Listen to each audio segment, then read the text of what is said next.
Today's Get Better Challenge, first of a two-part segment on reducing the size of Excel files. We received a large CSV file, 119 meg, saved as an Excel file, 98 meg, still too big. Simplest option, convert to an Excel binary. Let's go to the File menu, choose Save As.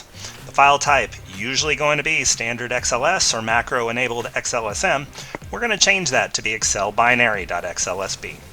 The file is converted from an XML format to a more compact format. Saves a lot of time when using the file and possibly more email friendly. Faster to read and write, better for larger workbooks. Alright, the file now takes up 55 meg, an impressive 40% reduction.